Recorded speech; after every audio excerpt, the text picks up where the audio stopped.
Bro, আজকে একটা movie দেখলাম, Indian movie Mirae recently release পেয়েছে। ভাই what a movie! First half হয়তো একটু স্লো বোরিং লাগতে পারে, হালকা পাতলা। তো তারপর থেকে মুভির যখন গ্রিপটা ধরে রে ভাই, অসলাম সেরা লেভেলের গ্রিপ ধরে, একেবারে আটকে রাখে স্ক্রিনের সাথে। জোস রিসেন্টলি আর ভাই অ্যাক্টরের অ্যাক্টিং ভাই, কি তেজা সজ্জা, ও অসাম ব্রো, সেরা। তবে জোশ ছিল মুভিটা। শুরুর দিকে একটু কমিক সব কিছু একটু মিক্স করতে একটু গড়বড় করেই ফেলে, একটা ম্যাচ হয়, খুব একটা ম্যাচ হয় না, কিন্তু লাস্টে কেমিওটা সেরা ছিল।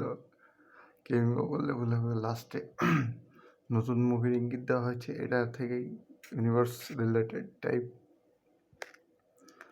তো সেরা, এবং হিরোইনকে জাস্ট আই ক্যান্ডি রাখা হয়েছে।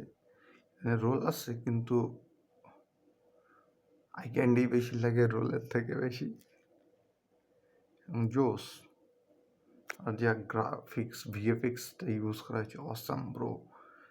ডিটেলিং খুব ভালো সুন্দর খেয়াল রাখা হয়েছে, এবং যে সাউন্ড, অসাম সাউন্ড ডিজাইনটা খুব সুন্দর করা হয়েছে। একটু সেরা মুভি। মুভির নাম ছিল মিরাই। তো আপনারা চাইলে দেখতে পারেন। Bye bye, tata.